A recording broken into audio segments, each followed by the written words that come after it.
Our Universalist forbearers were creative about proclaiming a heretical message in which a loving God would not condemn his children. One of my favorite stories is about the Universalist minister Hosea Ballou, who, while stopping for the night at a New England farmhouse, finds his host beside himself with grief.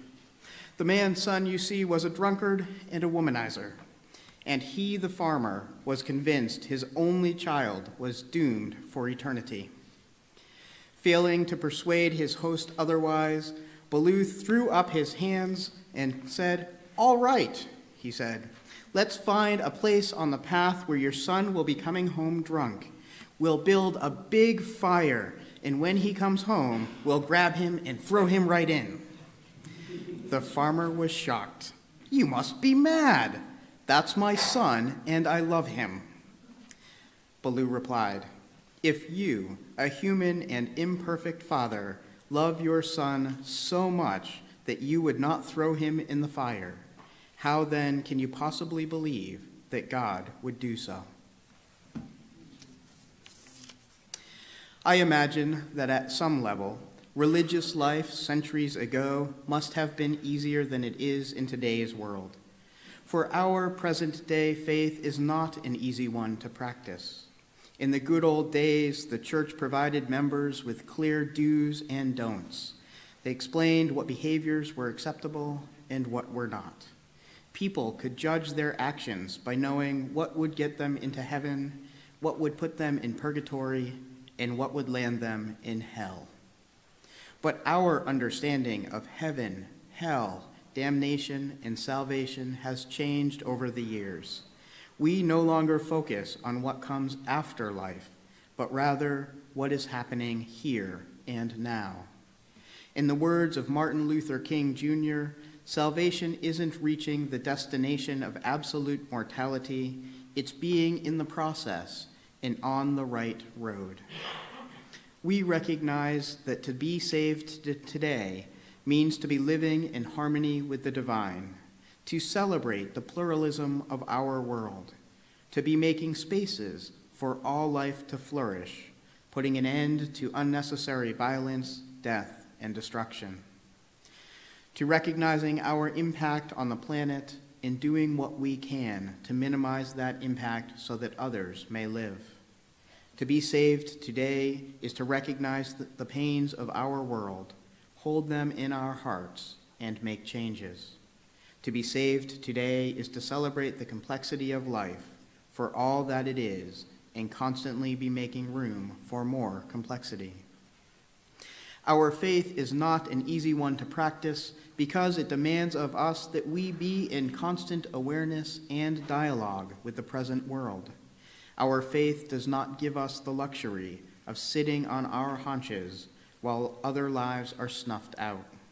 Our faith challenges us to not expect all to be alike, but rather encourages us to celebrate the wide diversity naturally found in life.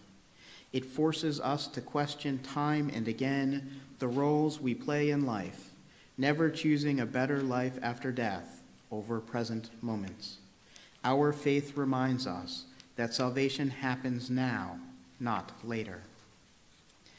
I sometimes fantasize about living back in the good old days. I think I might have been one of the folks who stood on the street corners shouting, "Get your salvation here!" I can imagine the reactions of the people passing by. Some would stop to find out what else I might have to offer. Some would rush to the other side of the street, and yet others might pause to refute me. I wonder how the same scenario might play out today. I can imagine standing on the street corners in Walnut Creek downtown, yelling, "Come one, come all, get your salvation here." I wonder if anyone would even stop to listen, or if everyone would quicken their pace, scurrying across the street. We don't often experience proclamations of faith and salvation in today's world, at least not from a religion such as ours, liberal religions. But I would love to do it. I would love to stand out there and share the saving message of Unitarian Universalism. I would love to share it because I can look back on my own life and know with certainty that the single utmost saving grace in my life comes from my internalized sense of worth and goodness that is a direct result of being raised within Unitarian Universalism. The theology I was taught as a small child, along with the encouragement to always live out my theology, has given me a faith to sustain me in the hour when my reason tells me that I cannot continue, that the whole of my life is without meaning. It has been time and time again the saving messages of Unitarian Universalism that has saved mine and others' lives. But there are some people within our own faith, within Unitarian Universalism, who claim that we are a dying faith because we don't offer salvation, that we don't provide a salvific story. The Reverend Davison Lohr claims that our tradition does not have an understanding of the human condition, its malaise, and its prescription for satisfying the deep yearning that always marked serious religions, and its sense of how and why living out this story makes our lives more fulfilling and useful in the larger world. But I argue with you that Lohr is wrong. Historically, our Universalist forebears offered a universal salvation, a salvation for all, regardless of faith, regardless of practice, regardless of how life was lived. They left the how up to God, but they believed and proclaimed that all souls would be saved. At the time, their message was considered heretical, and even still to this day, it is a radical proclamation. All souls will be saved.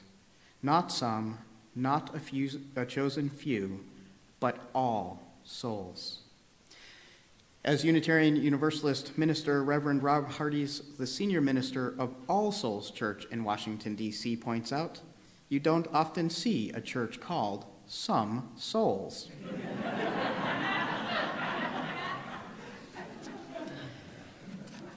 The Reverend Sean Parker Dennison, another of our Unitarian Universalist ministers, offers us this. Our Universalist theology makes it impossible for us to treat human beings as expendable evildoers. It makes it impossible for us to justify violence as a means to salvation. Instead, we are urged to creativity, healing, love, and justice. We are called to repair the world, to be part of our own soteriology, continually acting in ways that will save ourselves and our world. Lohr claims that we Unitarian Universalists have no distinctive understanding of the human condition, its problems, or the solution. But I say that we have a deep understanding of these three, for otherwise we would not be involved in efforts to change the world. I believe it is because of our covenantal faith, which holds living in community essential, that we have a broader understanding of the human condition than that with which Lohr credits us. Our churches and our communities constantly struggle with how best to live in community when there are competing needs and desires. We listen to, learn from, and trust one another's life experiences so that we can work together to make a better world, to bring paradise into existence here and now, rather than waiting to find it after death. Many Unitarian Universalists question the very need to be saved. Saved from what, they ask. Our Universalist forebearers have an answer for this that continues to be relevant. We create heaven or hell right here on earth. We need to be saved from ourselves and the hells that we create. Looking at the current state of the world, it is hard to disagree. During my decade working in the Unitarian Universalist Association of Congregations Office of Bisexual, Gay, Lesbian, and Transgender Concerns, I heard countless stories from people about how finding our churches saved their lives. For many queer folks, the religion of their childhoods guaranteed that if they continued to be queer, they would be barred entrance to paradise. Finding Unitarian Universalism offered these individuals an opportunity to no longer fear for their souls, to enjoy religious life, and hold on to an integrity of self not otherwise available. Every year, many congregations, many Unitarian Universalist congregations gather together contingents to march in their local gay pride parades, putting our bodies where our beliefs are, and once again showing the bisexual, gay, lesbian, queer, and transgender communities that there is a religion that welcomes and affirms their presence among us. Our collective presence in those parades saves lives. My childhood minister, the Reverend Charles Gaines, shares that his own Universalist theology concerns the idea that a loving God does not condemn anyone to eternal damnation. And when he applies this concept here on earth, he feels it is his responsibility to work for inclusion in all contexts. He offers, "I have always felt that ostracism of any kind is a hell on earth, imposed by those who have power to control through their own sense of superiority. Yet I believe that every person, no matter how evil their acts, has a seed of goodness within, and no person must forever be alienated from the trust and goodwill of community." Historically, and still sometimes today, religions have been used to create and reinforce the very boxes that limit a person's possibility. I believe that at its core, any and all religions can and should be used to provide a wealth of possibility for becoming. Theologian Christina Hutchins suggests that the space of becoming resides in the instability and incompleteness of the categories we live by, always shrinking or expanding according to the ways in which we iterate and articulate our becomings. The expansion of public space for the discourse of becoming carries significance for and beyond politics. In the language of religious institutions, such expansion embodies the motion of the holy. To depict the holy as something in motion and not as a fixed entity is important. Process theology offers a frame wherein the holy exists as events constantly in motion, with infinite possibilities yet to become. As such, divinity can then be found in the differences between people rather than in our sameness. Such a concept begins to challenge our very understanding of Imago Dei.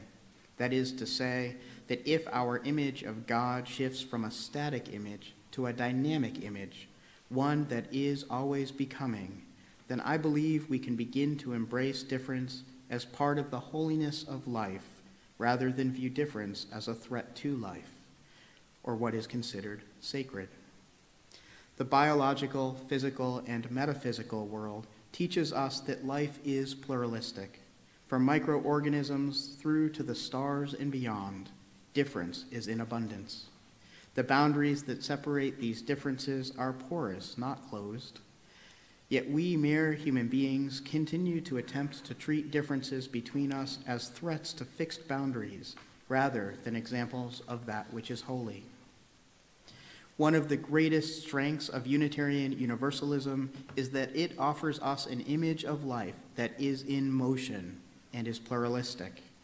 Through our focus on community and covenant, we learn that the holy takes place in our connections to and with one another. We are constantly reminded that we need not think alike to love alike, nor do we need to become a uniform body of people, looking and acting the same. Through our willingness to embrace a diversity of thought and action, we provide spaces for life to flourish, always making room for that which we have yet to discover. Our Unitarian Universalist faith teaches us that all things in life are connected, not just to each other, but also to what was, what is becoming, and what is yet to be. It teaches us that interconnectedness of all life is what is core to salvation.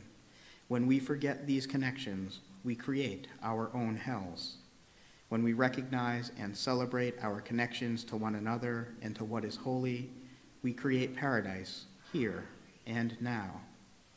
May we each remember to be saved, to create paradise here and now.